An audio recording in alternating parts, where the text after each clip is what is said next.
Welcome. Today we're going to talk about the writing process and how to get from pre-writing, the first stage, to the final stage, which is creating your final draft and ultimately submitting it. So the writing process has three main stages. There's the pre-writing stage, the writing stage, and the revising stage. And we're going to look at each of these. The first stage is pre-writing, and it's typically broken down into two activities that you're doing. The first is brainstorming, and the second is planning. And when you're brainstorming, you might start with your topic. It depends on if your topic has been provided to you or not. So you might have a complete choice of topic, no restrictions, or you may be given a list to choose from or given a broader theme of which you have to narrow down and have a more specific topic within that. Or if they prescribe the topic, that usually doesn't leave you much wiggle room unless it needs to be narrowed down a bit. And so in that case, you don't start with your topic, you would start with your audience and purpose. We'll talk a little bit about that in a moment. And the real focus here is to generate ideas so that when you sit down to write your draft, you're not staring at a blank white screen, not sure what to do. And there are some activities that you can do. The more popular ones include free writing, research, listing, journalist questions, and talking it out. And we have some examples of those. And then once you've done some brainstorming, you're ready to move on to planning, which is where you're going to choose your mode and form. So for example, are you writing an academic essay? What type of academic essay? Narration, an argument, a process essay. And then you also need to work on focusing the ideas that you've generated. So you're refining your information. You don't have to include everything. You probably shouldn't include everything that you came up with in the brainstorming process. You're organizing those ideas and organizing those supporting details. And activities to support planning include outlining, of which you have sentence outlining and topic or rough outlining. An activity that is called mapping, clustering, webbing, branching, depending on who you talk to, goes by many names, and also storyboarding. When you're ready to identify your audience or audiences, there are some things that you should be considering. First of all, if you have a singular audience or a primary audience, that is the best scenario because you don't have to deal with multiple audiences. If you do deal with multiple audiences, you need to balance the needs for information and context between those multiple audiences, which is difficult to do. So the first thing to consider, who is your intended or primary audience? What are their characteristics? So try to imagine them in your mind if you don't know them personally. Age range, education, geographic location, culture, reading level, job, what kind of priorities they have, how they might interpret this information, and the list goes on. And this will help you create a picture of who this audience is and what you need to provide them to be successful. And you should also consider what do they already know about your topic that you shouldn't therefore repeat versus what they don't know, which could be a lot, and then what do they need to know, which is not necessarily everything that they don't know about your topic. And then you have your purpose. So there's three primary purposes for writing: to inform, to persuade, and entertain. And academic writing is usually to inform or to persuade, or some combination of two or even all three of those purposes. And then to refine that down further, you need to determine the mode of writing. And we have 9 modes of writing that you can use: description, narration, example or illustration, process, comparison and contrast, definition, division and classification, cause and effect, and argument. And they're all doing different things and they all have different expectations. Once you've determined your audience, your purpose, and your mode for writing, which may be assigned, may be open for your interpretation, you can then start working on idea generating activities. So the first one here is an example of free writing. And what you're doing is essentially writing as much as you can, as quickly as you can about a topic. And so you are not worried about making sense, you're not worried about being grammatically correct, you're not worried about spelling. Nothing like that, just typing as much as you can, as quickly as you can, to get what's going on in your brain down on paper, because there is actually a lot more going on in your brain than what typically ends up on paper, and translating that from what's going on in your head is actually sometimes part of the problem for people. So this is a way to get that information out of your brain onto the page. And usually you do it for about 15 minutes, or if you're going to do it in stages, you can do it 5 minutes at a time. This can also be helpful if you need to pick out your topic and you're not sure what you want to write about, or if you have a very broad topic and you're not sure how to narrow it down, you can start there. Or once you have your topic picked out, you can start writing to try to identify some main points. So here's an example we're going to look at throughout the different examples of activities that you can do, which is a paper about the history of the English language. And there is a lot there. The English language is very old. It's changed a lot over time. And so there's a ton of things that you could write about. We're not writing a book. We're writing maybe a 5 or 6 page essay, typically, maybe 10 pages. And so we really need to narrow down what we're going to focus on. And so this free writing can help us do that. You can go look at it again and see if there are points that emerge from your writing. So for example, a main point here is that language changes significantly over time, and that Old English was primarily spoken, so spelling and writing conventions like punctuation were not standardized for a very long time. And those are things that we could key in on and write about. Ultimately, this free writing will get thrown away. It's not anything that you would try to fix up and share with somebody. It is just to get what's going on in your brain down on paper and start picking out usable things. Of course, conducting research is very common, particularly at the college level and definitely at the graduate level, where basically your coursework is going to be to conduct research. And there's 2 types of research. You have primary research and secondary research. Primary research is not very common at the undergraduate level for many reasons, although it is possible that you will get some exposure to it as an undergrad. And that is where you are researching to collect data yourself. So it's not something that someone else has already been researching and put into some kind of publication. It is you going out and gathering that data. So the most common ways to do that are survey, interview, observation, experiment, and meta-analysis. And this often requires approval, particularly if you're in school. You might need to go through the IRB board, Institutional Review Board, so that you know that you are being ethical and that you are acknowledging participants' rights and making sure that you're not harming anyone. So it's not very common at the undergraduate level. More common is secondary research. This should be coming in pretty early on into your coursework and forming the foundation of a lot of the papers that you write. And that is where you're finding and using sources of information that have already collected information and they're providing it to you. So for example, the gold standard is a journal article. Then you also have magazine articles, maybe a conference presentation, a book, a website, newspaper, something on YouTube. You know, it's very much open to what you can use in your paper, although your instructor might put limitations on the types of sources you can use, usually for good reason. And this is most common for undergraduate study, and then you continue, if you're going to go into graduate work, that you will continue to use it beyond. Another activity that you can do is listing. And this is a very simple one, very popular. You're just listing in phrases, single words, as much information as you can about your topic. And so you just go through and you're just randomly listing, not in any order, information about your topic that comes up off the top of your head. And again, then you can go through and decide, is this a point you want to make? Is this a supporting detail? And frame that up later.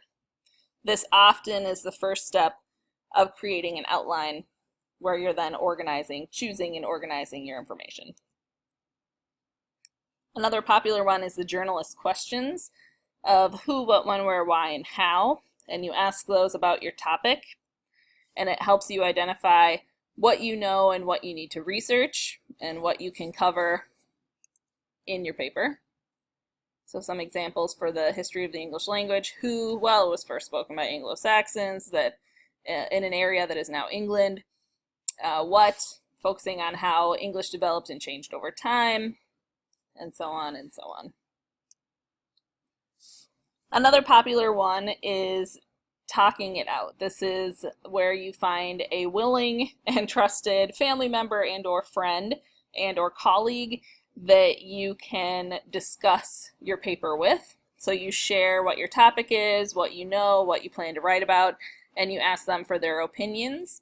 And it's ideal if you take down notes during or after talking to the person so that you remember what they said. And it's also important that you listen and not get defensive, which is important with any kind of feedback, but particularly if you're in person interacting with somebody. So make sure you're willing to listen and don't feel like you have to defend yourself or your choices. Probably the most popular option is outlining. This is switching from idea generation to actual planning and organizing of your paper. And you have what's called a rough or topic outline, where you have words or phrases to indicate what the paragraph is about and the supporting details underneath. This is an example of a sentence outline, and the difference between the two is that the sentence outline requires full sentences at every level for main points and supporting details. And the benefit of the sentence outline is that it's a lot of work, but it basically gives you a skeleton of your essay. And you may need to include some transitional sentences, some connecting or explanatory sentences, but it's pretty much there once you're done with the sentence outline. And so you can see the capital I, the first one, is a main point. Lowercase I, those are the supporting details for that point. And I have a thesis statement for the sentence outline. You may need that depending on who you're working with. You may need that for a sentence outline and possibly a topic or rough outline. And it is useful to come up with a working thesis statement while you are working on your brainstorming activities and your planning activities, because it can help you frame up everything that you're working on. Another example here is mapping, clustering, or webbing, or some people even call it branching.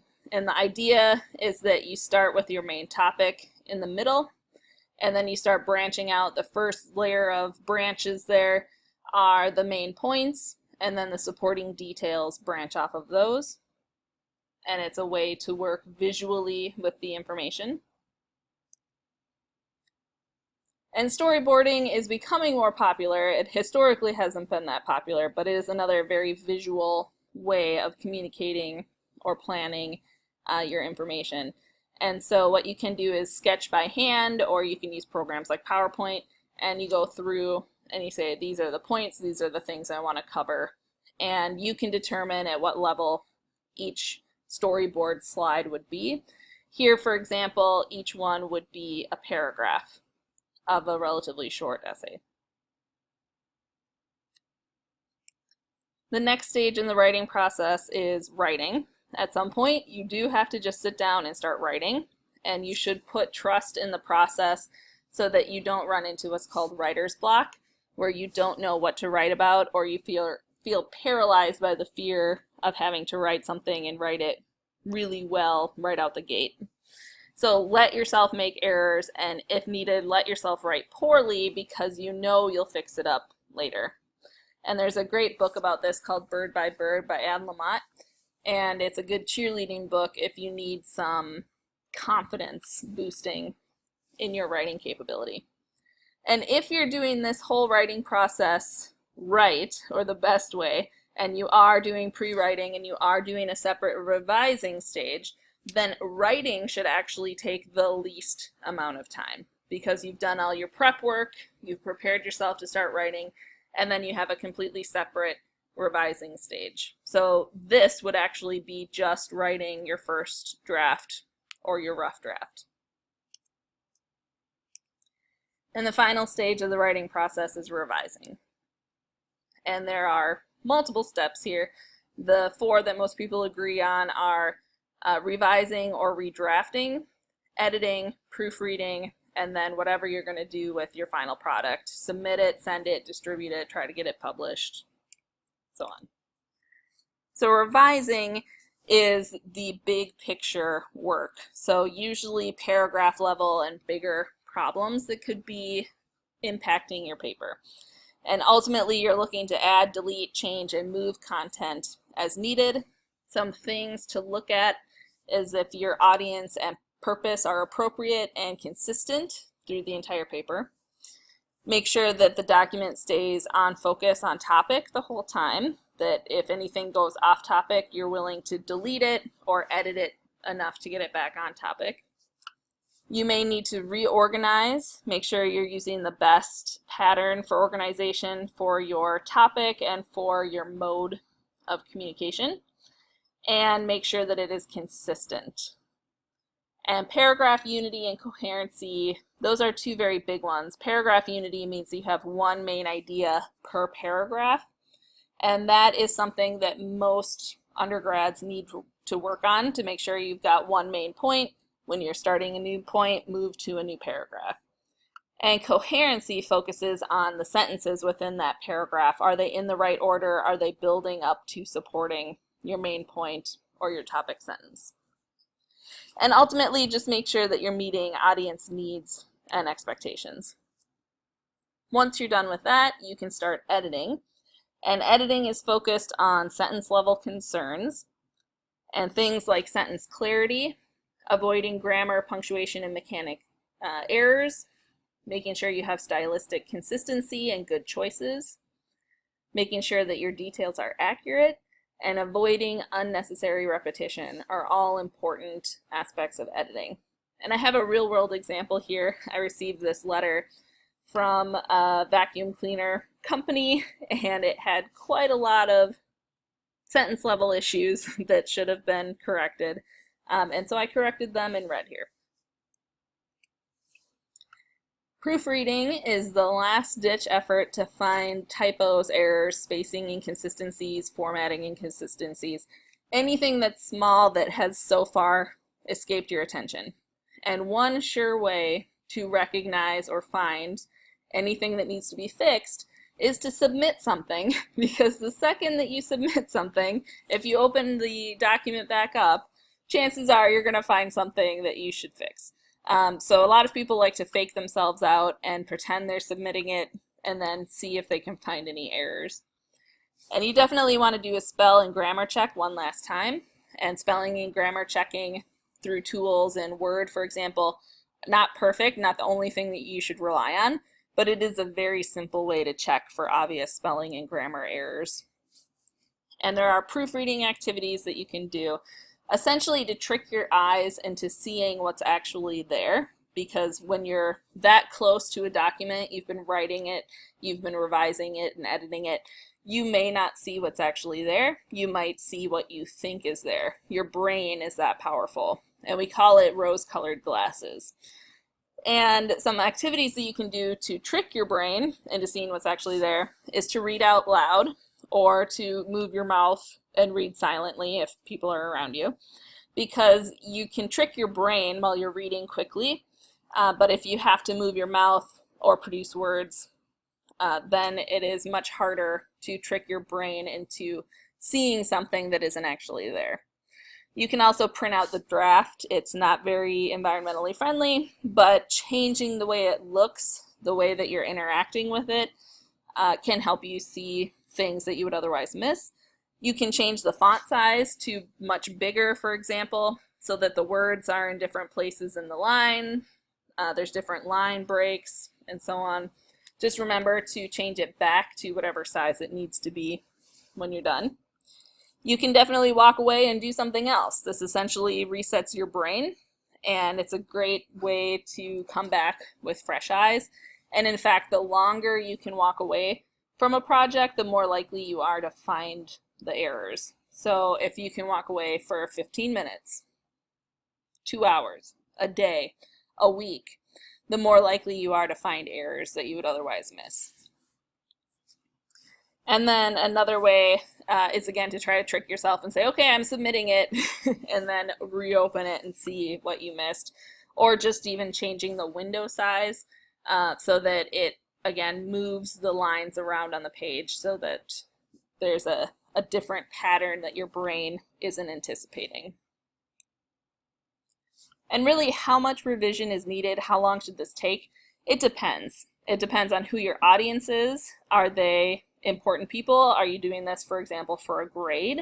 And do you need a very good grade? Well, then you should spend more time on revision. Is your message really important? Then you should spend more time on revision. If it's a longer or more complex document, plan to spend more time on the whole revising process.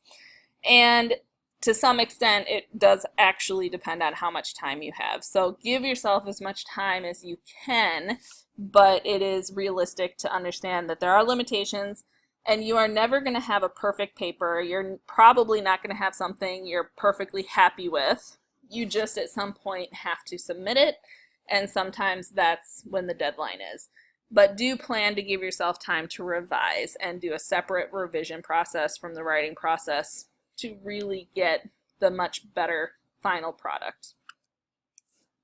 So that is the whole writing process, from pre-writing to writing to revising.